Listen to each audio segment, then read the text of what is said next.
నమస్కారం గురుగారు. నమస్కారం అమ్మాయి. నాకు ఒక చిన్న సందేహము. వైనాడులో మనం చూస్తూ ఉన్నాము, చాలా భయంకరమైన పరిస్థితి నెలకొంది. దాదాపు 1000 మందికి పైగా చనిపోయారు. కనీసం దొరికిన శవాలు కూడా ఎవరు అనేది గుర్తించలేని పరిస్థితి అక్కడ ఉంది. మనం ఇంతకుముందు చూసుకుంటే కనుక ఒక 2 సంవత్సరాల క్రితం ఏనుగును బలవంతంగా హింసించి బాంబు పెట్టి మరీ చంపారు. అంటే దాని యొక్క పాపం ఇప్పుడు ఇది మనం ఇలా చూస్తున్నామని అనుకోవచ్చా? 100%. ఎందుకని అంటే ఆలోచనలలో అలాంటి అనుమానం కలిగింది అంటే అందులో ఏదో నిజం ఉంటుంది. సారస్వతం కానీ సనాతన సంప్రదాయం కానీ ఏం చెబుతాయి అంటే అవశ్యమనుభోక్తవ్యం కృతకర్మ శుభాశుభం. మనం ఏం చేశామో అదే మనం ఫలితంగా పొందుతాం.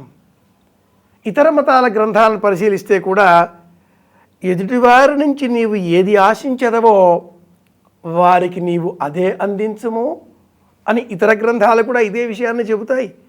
కానీ స్వార్థపూరిత దృక్పథంతో 2021 సుమారుగా ఉజ్జాయింపుగా ఆ ప్రాంతంలో మల్లాపురంలో ఒక ఏనుగును బలవంతంగా తినే ఆహారంలో అలా విధ్వంసక పేలుడు పదార్థాన్ని ఉంచి ఇంత క్రూరాత్మకంగా కఠినాత్మకంగా హింసించిన పాపం ఊరికే పోతుందా?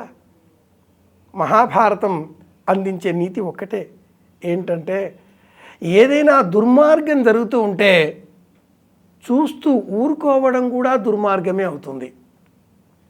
స్పందించాలి, ప్రతిఘటించాలి, వ్యతిరేకించాలి, భావాలను స్వేచ్ఛగా తెలియజేయాలి. ఎక్కడో హిమాలయాలు మనకేం పని అని ఊరుకుంటే హిమాలయాలలో 176 విద్యుత్ ఉత్పత్తి క్షేత్రాలని నిర్వహించే ఒకానొక సంస్థ పేరందరికీ తెలిసిందే. ఊరికే పోతుందా? ఆ పాపం కారణంగా పెను తుఫానులు ఏర్పడ్డాయి. హిమాలయాలలో విధ్వంసం దశాబ్దం కింద, 10 ఏళ్ల క్రింద. అదేవిధంగా ఇంతెంత పెద్ద ఉపమానాలు ఎందుకండి? వంట చేసే సమయంలో కుక్కర్ స్టవ్ మీద పెట్టి విజిల్ పట్టించుకోవడం మానేస్తే అన్నం నల్లగైపోతుంది. బ్లాక్ రైస్ తినే యోగం పడుతుంది అంటే దృష్టి లేదు, ధ్వని వినలేదు. చిన్న ఉదాహరణ చాలు. ఇది ఎలాగో సమాజంలో జరిగేటటువంటి ప్రతి వ్యతిరేక సంఘటనను ధిక్కరించే, వ్యతిరేకించే, గర్హించే లేక విమర్శించే హక్కు అందరికీ ఉంది. నీతి చేయండి, ధర్మం చేయండి, న్యాయంగా బ్రతకండి అనే మన ధర్మాలు బోధిస్తాయి. సనాతన భారతీయం హైందవ ధర్మం మనకు ఉండగా అన్యమతాల ప్రభావంతో ఏదైతే ఏంలే అని మాట్లాడడం పొరపాటు, గ్రహపాటు, తప్పు అవుతుంది. మన ధర్మం ఏం చేసినా ఎలా చేసినా ఏ ప్రాణికి హింస కలగ చేయకూడదు, ఏ ప్రాణి దుఃఖించకూడదు అని చెబుతుంది. అది మర్చిపోయిన మనం మన హిందూ దేవతలందరికీ కూడా జంతువులు వాహనాలు. లక్ష్మీదేవికి గుడ్లగూబ వాహనం. అంటే ఏ జీవిని వదలకుండా అన్నట్టు రాబోయే కాలంలో చూస్తున్నాం. వినాయకుడికి ఎలుక వాహనం.